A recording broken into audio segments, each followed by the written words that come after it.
अस्सलामुअलैकुम बच्चों। तो आज के इस लेक्चर में एक्सरसाइज 7.4 का मैं करवाऊंगी क्वेश्चन नंबर 3। तो इस क्वेश्चन के दो पार्ट्स हैं 1 और 2। तो 1 बाय 1 इसके दोनों पार्ट्स करवाऊंगी। तो पहले पार्ट दोनों पार्ट्स में एक ही चीज़ पूछी गई है, find the value of N and R. तो हमने एन की वैल्यू फाइंड करनी है और आर की वैल्यू फाइंड करनी है। इसके लिए ये फार्मूला को याद होगा, हमने पहले वाले दो क्वेश्चंस में भी यूज़ किया है कि कम्बिनेशन का फार्मूला क्या होता है, N combination are, N factorial are factorial और एन माइनस आर फैक्टोरियल। अब ये एन कम्बिनेशन आर है, यहाँ पे आर फैक्टोरियल डिवाइड है, अगर मैं दूसरी साइड पे ले जाऊँ तो इस साइड पे मल्टीप्लाई हो जाएगा। ये मैंने फर्स्ट लेक्चर में भी एक्सप्लेन किया था। यहाँ पे एन फैक्टोरियल और एन माइनस आर फैक्टोरियल आ जाएगा। तो N combination R multiply R factorial, तो ये फार्मूला किसका है? ये तो परमुटेशन का है कि N factorial over N minus are factorial, ये एन पी आर का है। तो बेसिकली अब इस क्वेश्चन के अंदर हमने यही वाला फार्मूला यूज़ करना है, जिसको हम इस तरीके से ड्राइव कर सकते हैं कम्बिनेशन वाले फार्मूला से, क्योंकि अब एनपीआर भी दिया गया है और एनसीआर यानी कि कम्बिनेशन की वैल्यू और परमुटेशन की वैल्यू। एनसीआर 35 है और एनपीआर 210 है। मालूम करना है आर और एन। तो यहाँ से हम इजीली आर निकाल सकते हैं इस फार्मूला को यूज़ करते हुए। तो हम यहाँ पे लिखेंगे एज वी नो डैट, क्योंकि हम जानते हैं, हम ये फार्मूला इस तरीके से लिख सकते हैं कि N combination R multiply R factorial is equal to N P R. इसको हमने यहाँ पे ड्राइव करके भी देखा, कम्बिनेशन के फार्मूला में ये वैल्यू परमुटेशन की इसके इक्वल होती है। तो यहाँ से हम आर को सेपरेट कर लेते हैं, क्योंकि आर हमने फाइंड करना है। तो एन पी आर ऊपर आ जाएगा और डिवाइडेड बाई क्या हो जाएगा, एन सी आर। तो यहाँ पे ये वैल्यूज़ पुट कर देंगे। आर फैक्टोरियल इसी तरह एन पी आर परमुटेशन की वैल्यू है 210 और एन सी आर इस कम्बिनेशन की वैल्यू है 35। तो यहाँ पे आर फैक्टोरियल आ जाएगा और इसकी हम 5 के टेबल में कटिंग कर सकते हैं। 5 7s आर 35, 5 4s आर और बाकी 2 रह गया, तो 5 4s आर 20, एक रह गया, 5 2s आर 10 आ गया, 7 6 आर 42। तो आर की वैल्यू आ गई 6। अब क्योंकि यहाँ पे आर हमने फाइंड करना है, यहाँ फैक्टोरियल है तो यहाँ भी फैक्टोरियल बनाना होगा ताकि हम कंपेयर कर सकें। तो 3 का फैक्टोरियल होता है 6, इस 6 को हम लिख सकते हैं 3 का फैक्टोरियल। अगर अब हम कंपेयर करें तो हमें नज़र आ रहा है कि इसमें आर की वैल्यू 3 है। By comparing R is equal to 3, R की वैल्यू आ गई है 3। तो आर हमने फाइंड कर लिया, बाकी रह गया एन। क्वेश्चन में दो पार्ट से आर और एन फाइंड करें। तो एन फाइंड करने के लिए हम ये वाला फार्मूला यूज़ कर लेंगे परमुटेशन का, क्योंकि हमें पता है एन पी आर इक्वल होता है N factorial are factorial, sorry यहाँ कम्बिनेशन में ये वाला आर आता है एन माइनस आर फैक्टोरियल, ये फार्मूला होता है परमुटेशन का। तो एन पी आर की वैल्यू दी गई है क्वेश्चन के अंदर 210, एन फैक्टोरियल ये हमने फाइंड करना है, एन इसको एज इट इज़ लिख लेंगे, एन माइनस आर की वैल्यू फाइंड कर ली है जो कि 3 आई है, यहाँ पे पुट कर देंगे 3। अब 210 इसी तरह लिख लेंगे। अब नीचे एन माइनस 3 है तो ऊपर एन फैक्टोरियल को भी 3 तक ही लिखेंगे, एन माइनस 1, एन माइनस 2 और इससे अगली टर्म होगी N minus 3 factorial divided by N minus 3 factorial. तो ये सेम वैल्यू कैंसल आउट, बाकी ये वैल्यू रह गई। अब हमने कंपेयर करके एन की वैल्यू निकालनी है, तो इसके लिए हम इस 210 को लिख सकते हैं 7 6 और 5 और यहाँ पे है एन माइनस 1, एन माइनस 2। अगर हम कंपेयर करें बाय कंपेयरिंग, तो एन की जो फर्स्ट वैल्यू है ये क्या आ रही है, 7 आ रही है। लेकिन अगर सेकंड को कंपेयर करें एन माइनस 1 6, तब भी एन 7 आता है। N minus 2 is equal to 5 लिखें तब भी एन की वैल्यू 7 आ जाती है। तो हम सिर्फ फर्स्ट वाली वैल्यू को ही कंपेयर करके लिख सकते हैं by comparing n is equal to 7। तो इस क्वेश्चन के अंदर दो वैल्यूज रिक्वायर्ड थी, एक आर और एक एन। तो एन की वैल्यू आ गई है 7 और आर की वैल्यू आ गई है 3। नेक्स्ट हम करते हैं इसका पार्ट नंबर 2, क्वेश्चन नंबर 3 का। तो इसके बाद है बच्चों पार्ट नंबर 2, जो कि वेरी इंपॉर्टेंट क्वेश्चन है, लॉन्ग क्वेश्चन के तौर पे भी आ जाता है पेपर में। यहाँ पे है n minus 1 combination r minus 1, यहाँ पे 3 रेशोज़ है, यहाँ पे भी 3 रेशोज़ दी गई हैं। तो इसको सोल्व करना है हमने। इसमें बेसिकली फाइंड क्या करना है, n फाइंड करना है और r फाइंड करना है। क्वेश्चन नंबर 3 है ना, उसके दोनों पार्ट्स में हमने n और r ही फाइंड करना था। तो मैंने यहाँ पे दो रेशोज़ को अलग कर लिया है, पहली 2 रेशोज़ लिखी और यहाँ से पहली 2 रेशोज़ ले ली। अगली 2 रेशोज़ यहाँ पे मैंने n+1 लिख दिया था, यहाँ पे n है तो यहाँ पे मैंने इसको कैंसिल करके n लिख दिया। अगली 2 रेशोज़ ली तो यहाँ से भी अगली 2 रेशोज़ लेंगे, 6 और 11, तो 2 इक्वेशंस बन गई। अब दोनों इक्वेशंस को सोल्व करके हमने वैल्यू फाइंड करनी है n और r की। तो पहले मैं इस फर्स्ट वाली इक्वेशन को सोल्व कर रही हूँ। अब यहाँ पे कम्बिनेशन का फार्मूला लगाएंगे। कम्बिनेशन का फार्मूला क्या होता है, N factorial over r factorial into n minus are.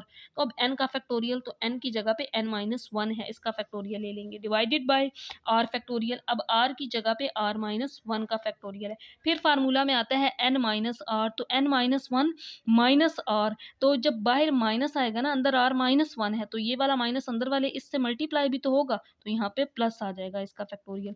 अब इसका फार्मूला ओपन करते हैं, तो ये होगा एन फैक्टोरियल आर फैक्टोरियल और फिर एन माइनस आर का फैक्टोरियल और 3:6। हमें पता है कि अगर दो रेशोज ए रेशो बी हैं तो इसको हम ए ओवर बी लिखते हैं, डिवाइड करते हैं।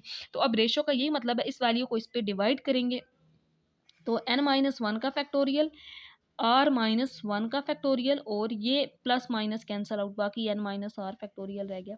जब मैं इस वैल्यू को इस पर डिवाइड कर दूंगी तो ये वैल्यू इस तरह से हम लिख देंगे, एन फैक्टोरियल आर फैक्टोरियल, इसके नीचे एन माइनस आर फैक्टोरियल। इसी तरह इन दो रेशोज को भी डिवाइड कर सकते हैं, ये हमने डिवाइड कर दिया। अब इन दोनों में से देखेंगे कि किस किस वैल्यू को कैंसल आउट कर सकते हैं। एन माइनस आर को 3 1 जार 3 3 2 जार 6 ये वैल्यू।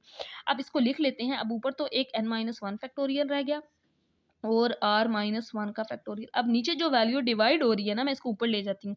जब ऊपर ले जाएंगे तो ये वैल्यू मल्टीप्लाई हो जाएगी और आर फैक्टोरियल ऊपर चला जाएगा और एन फैक्टोरियल नीचे आ जाएगा। तो आर फैक्टोरियल ऊपर आ गया, यहाँ पे एन फैक्टोरियल और यहाँ 1/2। अब ये एन माइनस वन है, ये एन है, इस एन की अगली टर्म क्या होगी, एन माइनस वन होगी। ये आर है तो इसकी अगली टर्म आर माइनस वन होगी, जो कि यहाँ पे मौजूद है। तो इसको सिंप्लीफाई करने के लिए हम इन दोनों को ओपन कर लेंगे। एन माइनस वन का फैक्टोरियल इसी तरह लिख लेंगे और आर माइनस वन का फैक्टोरियल। आर आर और इसकी अगली टर्म होगी r minus one. N factorial की अगली टर्म होगी एन और एन माइनस वन का फैक्टोरियल। अब इसमें से r minus one factorial cancel out, n minus one, बाकी सिर्फ आर ओवर एन रह गया, जो कि 1/2 के इक्वल आ गया। क्रॉस मल्टीप्लाई कर देंगे तो एन की वैल्यू आ जाएगी 2r। इसको हम नाम दे देते हैं इक्वेशन नंबर 3 का। तो क्योंकि हमने एन और आर की वैल्यू निकालनी है, अब इसका जो सेकंड पार्ट है ना, सेकंड इक्वेशन है, अब उसको सोल्व कर लेते हैं। तो ये वाली जो सेकंड इक्वेशन है, मैं इसको पहले लिख रही हूँ यहाँ पे, फिर हम इसको सोल्व करते हैं। तो ये सेकंड इक्वेशन है N combination are, n plus one combination r plus one is equal to 6:11। तो यहाँ पे कम्बिनेशन का फार्मूला ओपन कर लेंगे, ये आ जाएगा एन फैक्टोरियल आर फैक्टोरियल और एन माइनस आर फैक्टोरियल। अब इस पे जब फार्मूला ओपन करेंगे तो ये एन प्लस वन का फैक्टोरियल, फिर आर का फैक्टोरियल जो कि आर प्लस वन आ जाएगा, फिर एन माइनस आर, तो n plus one minus r. इसकी जगह पे जब माइनस ये प्लस है तो ये माइनस हो जाएगा, क्योंकि बाहर माइनस आएगा। और यहाँ पे 6:11, इसको एज इट इज लिख लेंगे। यहाँ पे n माइनस आर का फैक्टोरियल रह जाएगा, रेशो है तो हम इन वैल्यूज़ को अब डिवाइड कर देते हैं, n फैक्टोरियल आर फैक्टोरियल और n माइनस आर फैक्टोरियल। इसको इस वैल्यू पे डिवाइड कर देंगे, n प्लस वन का फैक्टोरियल डिवाइडेड बाय, अब यहाँ पे एक तो r प्लस वन फैक्टोरियल है और दूसरी वैल्यू n माइनस आर है। प्लस वन और माइनस वन तो कैंसल आउट हो गया था, इन दोनों को भी डिवाइड कर देंगे। अब देखेंगे कि इनमें से कौन कौन सी वैल्यू कैंसल आउट हो रही है। तो n minus r cancel out हो गया। अब यहाँ पे n ओवर आर रह गया, n factorial over r factorial. अब नीचे n plus one over r plus one factorial है, जब इसको ऊपर ले जाएंगे मल्टीप्लाई होगा तो नीचे वाली वैल्यू ऊपर चली जाएगी और जो ऊपर वाली वैल्यू है वो नीचे आ जाएगी और यहाँ पे आ जाएगा 6/11। अब हम इसको ओपन करेंगे जैसे हमने पहले वाली इक्वेशन नंबर 1 में किया था। यहाँ n फैक्टोरियल, इसकी अगली टर्म n माइनस वन होगी, लेकिन यहाँ तो n माइनस वन नहीं है।